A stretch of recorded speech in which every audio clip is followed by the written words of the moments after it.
रात के समय सोने से पहले इस तरह से जप कर लेना और फिर देखना कि सतगुरु की कैसे कृपा होती है।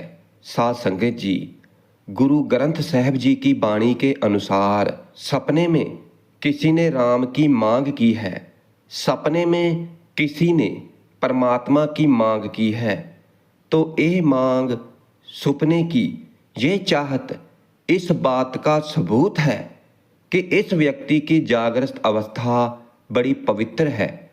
इस व्यक्ति की जागृत अवस्था में उस परमात्मा का चिंतन चलता ही रहता है। पहली पातशाही श्री गुरु नानक देव जी महाराज, उनका परम वाक है, सुपने आया भी गया मैं जल भरया रोए, आए ना सका तुझ कन प्यारे भेज ना सका कोए। आप जी कह रहे हैं कि यह सुपने में आने वालों सज्जनों, सुपना गया आप भी गए, मगर अब मैं कोई संदेशा नहीं भेज सकता कि आप फिर आओ। तुम्हारे तक मैं अपनी वेदना नहीं पहुंचा सकता, पर हाँ एक जरिया जरूर है कि आवो सुभागी नींदड़िए मत सो देखा सोए। हे भागा भरी नींद, हे सुभाग भरी नींद, एक बार तो फिर आ जाओ ताकि मैं फिर उस पावन सुपने में अपने उस पावन प्रीतम की झलक देख सकूं। मनुष्य जितना सोता है तो वो सारी जिंदगी का एक तीसरा हिस्सा बन जाता है। नवजात बच्चा, नवा जन्मया हुआ बच्चा 19 घंटे 20 घंटे सोया रहता है और फिर धीरे धीरे उम्र के बढ़ने के साथ साथ नींद घटती जाती है और जब 1 साल का हो जाता है तो 15-16 घंटे सोता है और फिर धीरे धीरे और बड़ा हो गया तो नींद 12 घंटे की हो जाती है, फिर 12 घंटे सोता है, 10 घंटे सोता है और जब जवान हो गया है तब 7-8 घंटे सोता है और वृद्ध हो गया है और अब 4-5 घंटे ही सोता है और बहुत ज़्यादा वृद्ध हो गया है तो कई बार तो नींद को भी तरसता है और नींद बहुत कम हो जाती है। पावन गुरु ग्रंथ साहिब जी की वाणी का ये संदेश है और उपदेश है कि हे बंदे, तेरा सोना व्यर्थ नहीं जाना चाहिए, क्योंकि जिंदगी का ये तीसरा हिस्सा है तो ये भी परमात्मा की भक्ति में लीन होना चाहिए, भजन बंदगी में लीन होना चाहिए, प्रभु चिंतन में लीन होना चाहिए। जहाँ पर तेरा जागना सफल हो तो वहाँ तेरा सोना भी सफल हो। ये सुंदर पंक्ति है, उठत बैठत सोवत नाम। ये बात तो समझ में आ गई कि उठते बैठते कैसे जपना है, मगर सोए हुए नाम कैसे जपना है तो ये सोच से परे की बात है, क्योंकि जब हम सो ही गए, जब हम बेसुध ही हो गए, हमें होश ही नहीं है, तो फिर हम कैसे नाम जप सकते हैं, हमने कैसे नाम जपना है।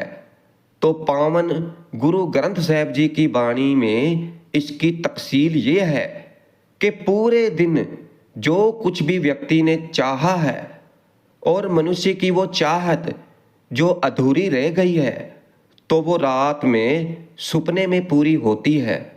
सुपने का बकायदा बीज है, बिना बीज से कुछ भी नहीं पैदा होता और यही उस परमात्मा का नियम है। दिन भर की चाहत, दिन भर के विचार, दिन भर की तड़फ, दिन भर का उल्लास तो रात को तरह तरह के सुपने को जन्म देता है। ये बात अलग है कि इन सपनों के पीछे कुछ पूर्वले संस्कार भी काम करते हैं, कोई पूर्वले जन्म के वो भी बीज अंदर मौजूद है और फिर समय समय के अनुसार वो भी पनपते हैं और पूरा दिन जिसने उस परमात्मा को याद किया है, प्रभु चिंतन किया है, उसकी याद में दिन व्यतीत किया है और फिर उस परमात्मा की तड़प लेकर सो गया, तो लाजमी है कि उस व्यक्ति के सपने में परमात्मा की मांग करनी है और उस सपने में ही शायद इसे प्रभु मिलन नसीब भी हो। पहली पातशाही श्री गुरु नानक देव जी महाराज उस महान परम अवस्था का ही जिक्र करते हैं कि सुपने आया भी गया, मैं जल भरया रोए। पांचवी पातशाही श्री गुरु अर्जन देव जी महाराज फरमाते हैं, जागन ते सुपना भला, वसिये प्रभ संग, कद देखूं प्रभ अपना, आत्म ते हर रंगर। आप जी फरमाते हैं कि ऐसे जागने से तो वो सुपना ही अच्छा है जिसमें परमात्मा का रंग है, जिसमें परमात्मा की प्राप्ति है, जिसमें परमात्मा का चिंतन है। और सुपने की महानता का जिक्र करते हुए संत फुने संत नामक बाणी में पांचवी पातशाही जी इस ढंग से फरमा रहे हैं कि सुपने उभी कई गहो, कीने अंचला, सुंदर पुरख विराजत, पैख मन मंचला। आप जी फरमाते हैं कि आज हम सुपने में दो रूप हो गए, एक तो हम खुद और एक वो जिसे हम देख रहे हैं, जिसकी हमने चाहत की थी, देखते रहे और फिर पकड़ने की चाहत पैदा हुई, मिलने की चाहत पैदा हुई, गले से लगाने की चाहत पैदा हुई। गाहो किन मन चला, आंचल क्यों नहीं पकड़ लिया? तो सतगुरु पातशाह जी कहते हैं, सुंदर पुरख विराजत, पैख मन मंचला। उसको देखने में ऐसे लीन हो गए कि पकड़ना ही भूल गए, गले से लगाना ही भूल गए। सुपने की ये कमजोरी है कि इतना भी ख्याल पैदा हो जाए, सुपने को लम्बा करना है तो नींद खुल जाती है, सुपना टूट जाता है। खोजू ताके चरण, कहो कथ पाइये, हर हाँ सोई जतन, बतावे सखी परे पाइये। सतगुरु पातशाह फरमाते हैं कि मैंने जो सपने में झलक देखी है तो अब मैं उसे तलाश कर रहा हूँ, उसकी खोज कर रहा हूँ। हे सखी, हे गुरुमुख जनों, कोई ऐसा जतन बताओ, उपराला बताओ, ऐसा तरीका बताओ कि मुझे उसकी प्राप्ति हो जाए, जिसकी झलक मैंने सुपने में देखी है, जिसके पास मैं सुपने में बैठा था। संसार के इतने महान श्रेष्ठ संत जन, गुरु परसोत्तम अवतार सुपने की इतनी बड़ी महानता बयान करते हैं, तो इसमें वास्तविक कोई सच्चाई है, हकीकत है। सिरमौर संत श्री कबीर जी महाराज फरमाते हैं, सुपने हूँ बिरड़ाए के, ये मुख निकसे राम, ताके पग की पनरी, मेरे तन को चा।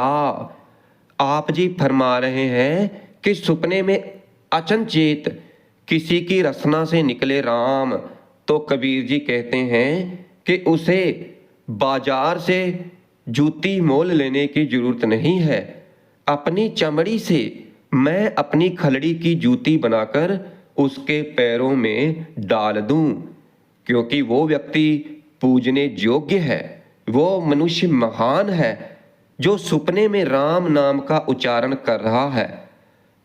अक्सर ही काम पर थका हुआ आया मनुष्य घर में आकर सोता है, दिन भर की आमदन और खर्च के लेखे में सो जाता है और रात को धन की गिनती में ही समा व्यतीत हो जाता है और फिर उसको सुपने भी धन के ही आते हैं। अक्सर ही दिन भर का कार व्यवहार, उसके बने प्रबल संस्कार रात को सुपने में जन्म देते हैं। ऐसा नहीं कि व्यक्ति दिन में दुकान चला रहा है तो रात में सुपने में भी चला रहा है। ऐसा नहीं कि व्यक्ति दिन में कोई काम धंधा कर रहा है तो रात को सपने में भी काम धंधा कर रहा है। ऐसा भी नहीं कि व्यक्ति दिन भर दिन में भजन कर रहा है, राम का नाम जप रहा है। नहीं, रात को सपने में भी जप रहा है, रात को सपने में भी बंदगी कर रहा है। दिन और रात का आपस में मेल है, जागृत और स्वप्न अवस्था का आपस में मेल है, बहुत बड़ा मेल है। भाई गुरदास जी गुरु घर के वेद व्यास, गुरु हरगोबिंद जी के संदेश साथ आप प्रचार करन हित बनारस चले गए। मगर सतगुरु जी ने ये आज्ञा की कि जितनी देर तक हम बुलाए ना, हमारी आज्ञा ना आए, हमारी पत्रिका ना आए, आप वापस नहीं आना, अपने आप नहीं आना, हम बुलाएं तो ही आना है। और फिर 1 साल बीत गया, गुरु हरगोबिंद साहब जी ने नहीं बुलाया और मिलने की तांग बड़ी प्रबल पैदा हो गई। और उस तांग का भाई गुरदास जी अपनी बाणी में जिक्र करते हैं, हे हरगोबिंद साहब, वो दिन कब नसीब होगा कि मेरे नेत्र आपका दर्शन करेंगे, मेरे कान आप जी के अमृतधारी वचन सुनेंगे। अपनी इस तुलसी रचना के साथ अरदासमयी बेनती भरे वाक कब आपके कानों तक पहुंचाऊंगा, और वो दिन मुझे कब नसीब होगा जब मैं आपके नक्शे कदम पर चलूंगा और आपकी परिक्रमा करूंगा। इस तरह की जोदड़ियाँ, बेनतियाँ ये लिख लिख कर भेज रहे हैं। आज सवेरे उठे हैं, बड़े उदास हैं। और फिर साथ के साथी विद्यार्थी पूछते हैं कि भाई आज बड़े उदास हो, गमगीन हो, बात क्या है? याही मस्तक देख रीझत को प्राण पथ हाथ अपने बन आए, तिलक दिखावते। माथा मेरा यही है जिसे देखकर महाराज हरगोबिंद साहब जी प्रसन्न हो जाते थे और मस्तक के ऊपर अपना मेहर भरा हाथ रखते थे, शीश देते थे। ये मस्तक इतना खुशकिस्मत है, ये मस्तक इतना वडभागी है। याही मस्तक धार हस्त कमल परे, प्रेम कथा कह को मन ने मनावते। भाई गुरदास जी कहते हैं कि माथा मेरा यही है जिसे देखकर हरगोबिंद साहब जी महाराज परमात्मा के प्रेम की कहानियां सुनाते थे, परमात्मा के प्रेम के गीत चल पड़ते थे और मेरे अहंकारी की सूरत उस परमात्मा से जोड़ते थे। या ही मस्तक देख नाही कर भागते थे, धाएं धाएं हेथ कर उरे लगावते। मस्तक तो मेरा यही है। और इसको जब गुरु हरगोबिंद साहब जी देखते थे तो आवाज लगाते थे कि भाई साहब आना, एक काम है। और मैं कह देता था, पातशाह अभी ठहरो, मैं अपने अभी कुछ और काम करने में हूँ। और मैं इनकारी हो जाता था और लाड में आकर इतनी ज़्यादा बात भी कह देता था कि पातशाह अभी ठहरो, अभी मैं नहीं आना। और बख्शीश भंडार श्री गुरु हरगोबिंद साहब जी महाराज तो आप चलकर आ जाते थे और मुझे गले से लगा लेते थे। याही मस्तक देख नाही कर भागते, धाएं धाएं हेथ कर उरे लगावते। सतगुरु जी आप भागकर आ जाते थे और मुझे गले से लगा लेते थे। मगर आज हालत ये है कि याही मस्तक देख धुन धुन पुन रोए, उठ सुपने हूँ नाथ नाही दर्श दिखावते। मेरा मस्तक वही है और इसे पत्थर पर पटक पटक कर मैं रो रहा हूँ कि जागृत अवस्था की तो बात ही छोड़ो, सुपने में भी दर्शन नहीं होते, मिलाप सुपने में भी नहीं। इतनी बहबल अवस्था का जिक्र आप अपने साथियों के साथ कर रहे हैं। दिन भर गुरु चिंतन में रहे, दिन भर गुरबाणी के विचारों में रहे और दिन भर परमात्मा के सिमरन में रहे और इसी वैराग्यमयी अवस्था में आप रात को सो गए, गुरु को याद करते करते।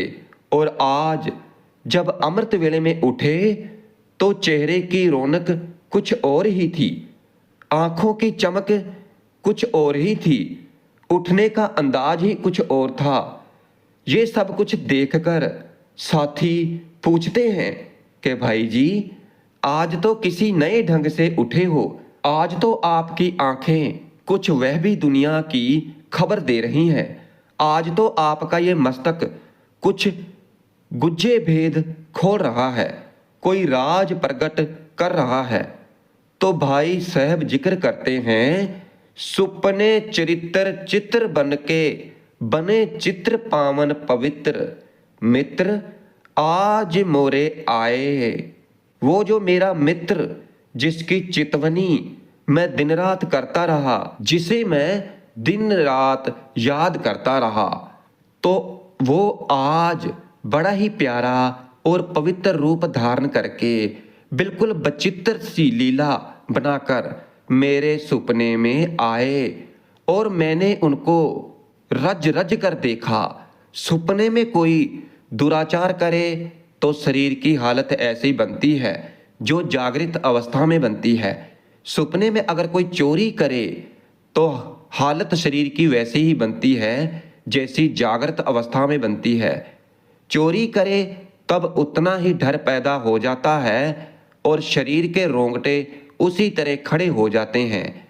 और सुपने में अगर परमात्मा के नाम का रस मिले तो ये रस वैसा ही आता है जो जागृत अवस्था में मनुष्य के नसीब होता है।